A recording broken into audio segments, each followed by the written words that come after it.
জটিলা প্রকৃতির লোক যারা, ওরা হয় স্বার্থপর, ওরা কিছু পাইলে সবকিছুতে রাজি হয়ে যায়। আর কুটিলা প্রকৃতি যারা, ওরা হলো ঝগড়াটে, ওরা সবসময় ঝগড়া করে বেড়ায়। আমাদের মধ্যে যারা ঝগড়া করে না, ওরা হলো কুটিলার জাত।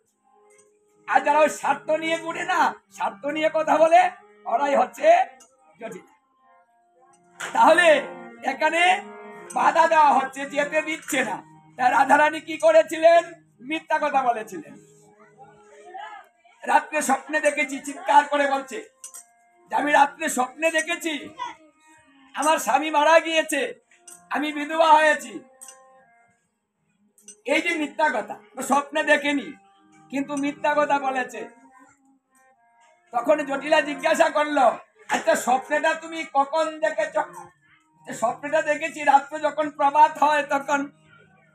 কারণ প্রভাতের সময় যদি কেউ স্বপ্ন দেখে, তাহলে সেই স্বপ্নই সত্যি হয়।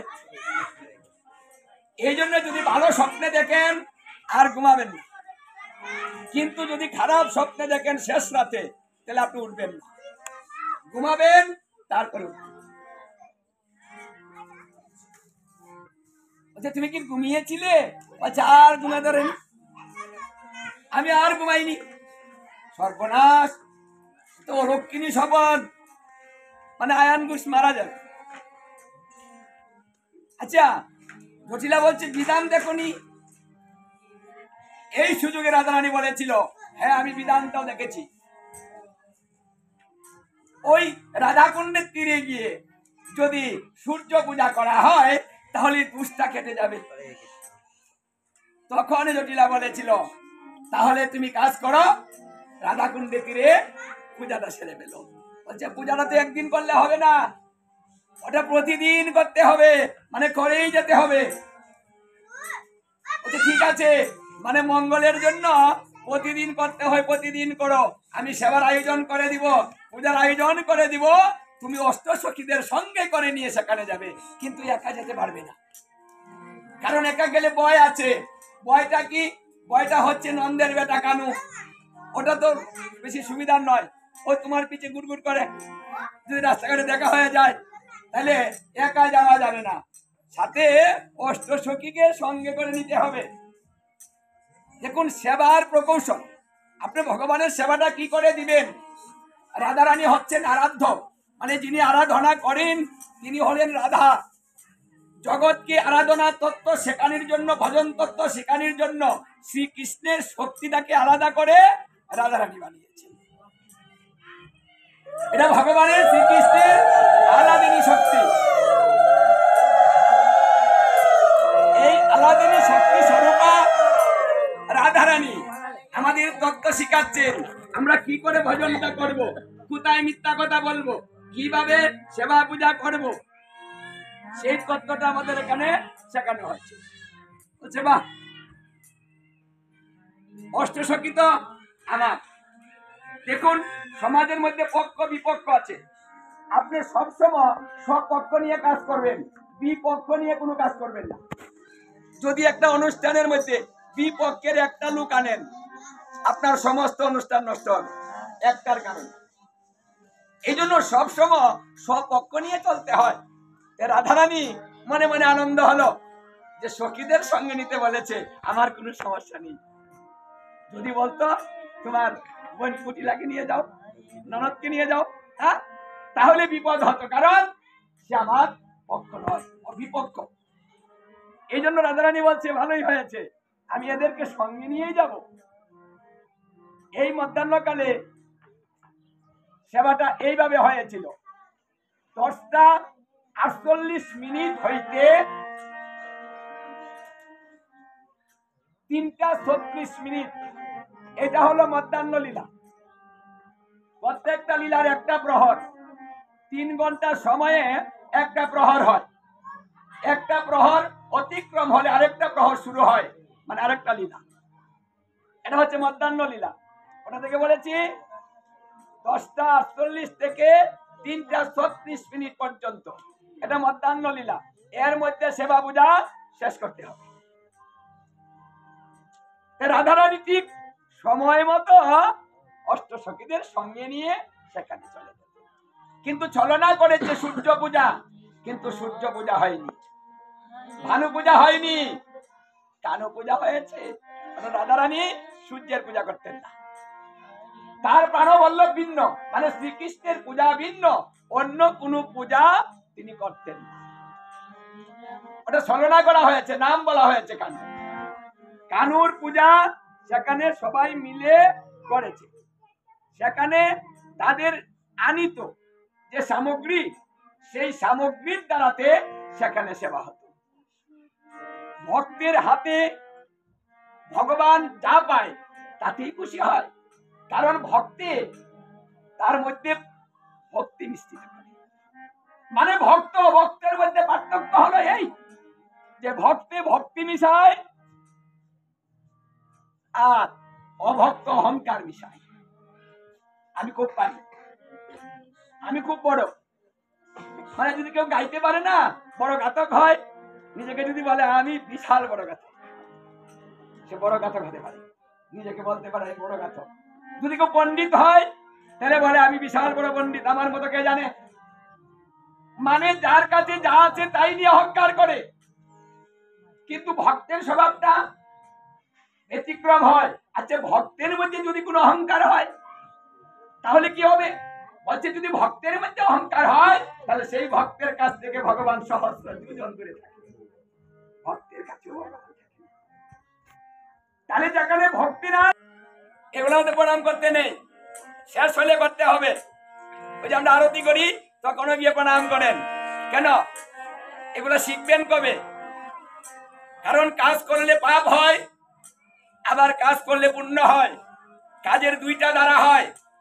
মোর নাম নিলে পাপ হয়, মোর নাম নিলে পাপ হয়।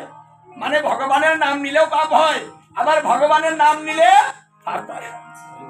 কেন? কারণ আছে।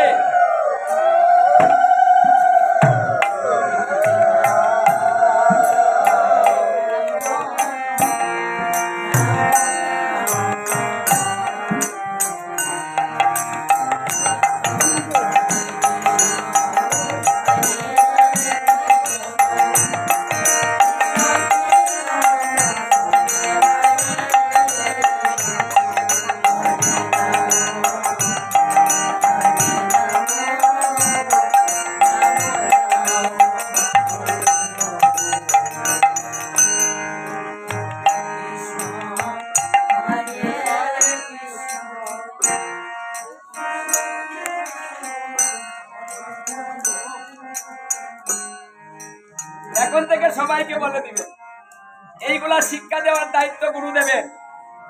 এই শিক্ষা দিলে গুরু হয় না, জানিও নিশ্চয়। মন্ত্রের অর্থ যিনি বুঝায় তিনি গুরু হয়।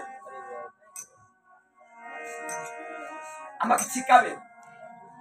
আমি অবুঝ, আমি অন্ধ, আমি দেখতে পাচ্ছি না, সঠিক রাস্তাটা বুঝি না, তাই গুরুদেব হলেন আমার পথ প্রদর্শক। তিনি আমার সেই সঠিক রাস্তাটা দেখাবেন, আমাকে জ্ঞান দিবেন। কারণ দীক্ষা শব্দের অর্থ হচ্ছে জ্ঞান। দীক্ষা হলো, জ্ঞান হলো না। মন্ত্র মুক্তাবলী গ্রন্থে বলছে দীক্ষা হয়নি, কারণ দীক্ষা শব্দের অর্থ জ্ঞান। যদি জ্ঞানটাই না হবে তাহলে দীক্ষাটা হলো কি করে? শব্দের অর্থের সাথে মিলতে হবে তো।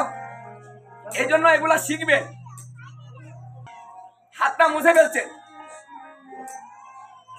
আরে চরণামৃত নিলে সমস্ত বেদি নাশ হয়, অকাল মৃত্যু হরণ হয়, সর্ববেদি নাশক। কিন্তু সেটাকে যদি অপব্যবহার করা হয় তাহলে আবার ক্ষতি হয়। এক বিন্দু যদি মাটিতে পড়ে যায় 8 গুণ পাপ হয়। তাহলে আমরা ধর্মটা করব, কিন্তু ধর্মের সঠিক তত্ত্বটা তো জানতে হবে।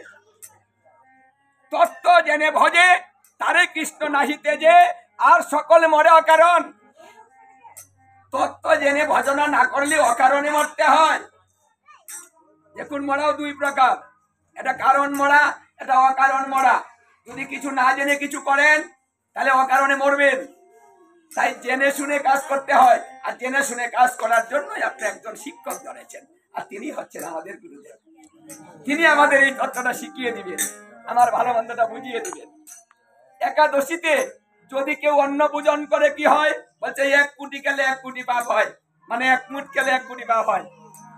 তাহলে এই কথাটা গুরুদেব বলে দিবেন যে তুমি একাদশী করো বাবা, ওটা করা ভালো, সায়েন্সে বলছেও ভালো, কারণ দেহের জন্য ভালো। ধর্মটা তো দেহ রক্ষা করার জন্য, আমাকে মারার জন্য তো ধর্ম নয়।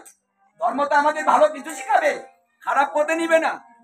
তাহলে 1 কোটি খেলে 1 মুঠ খেলে যদি 1 কোটি পাপ হয়, তাহলে আমার সন্তানকে যদি আমি দেই, তাহলে আমার সন্তানকে তো আমি মেরে ফেলছি। তাহলে এই তত্ত্বগুলা কে বুঝাবেন? ব্রহ্মাণ্ড পুরাণে যুধিষ্ঠির মহারাজ জিজ্ঞাসা করেছিলেন কৃষ্ণকে যে হে কৃষ্ণ, একাদশী ব্রত করলে কি হয়, না করলে কি হয়? এই ব্রতের মাহাত্ম্য বলো।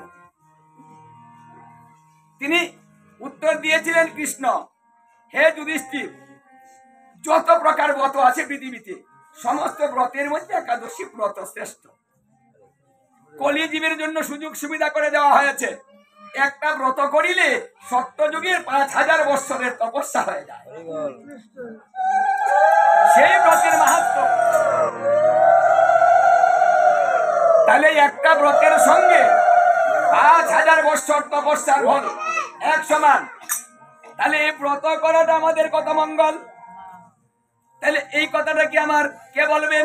আমি তো জানি না, আমি তো শাস্ত্র অধ্যয়ন করি না, আমি অবুঝ, আমাকে বুঝাবেন, এটাও গুরুদেবের কাজ। দেখুন আমাদের কত কাজ গুরুদেবের, তাই না? সবকিছু তত্ত্বই গুরুদেব শিখান। এই জন্য সাধুগুরু বৈষ্ণবরা গুরুর কাছ থেকে শিখে নিজে তত্ত্ব আরেকজনকে শেখান। কারণ নিজে আচরণ করিলে সেই আচরণটা আরেকজনকে শেখানো যায়। একজনকে শেখাতে পারবে, তাহলে আগে শিখতে হবে নিজে, তারপরে বলতে হবে ওটাই ভাবে নয়, ওটাই ভাবে করো। বাহ, আপনি উস্তাদি করবেন, হ্যাঁ উস্তাদ হবেন, হ্যাঁ শিখে উস্তাদ হতে হবে, তাই না? তদ্রূপ প্রত্যেকটা কাজ। এই জন্য গুরুকে আগে প্রত্যেকটা আচরণ নিজে করতে হয়, আগে নিজে করবে, ওরা শিষ্য দেখবে, শিখবে। দেখো আমি কি করছি, তুমি এবারে করো।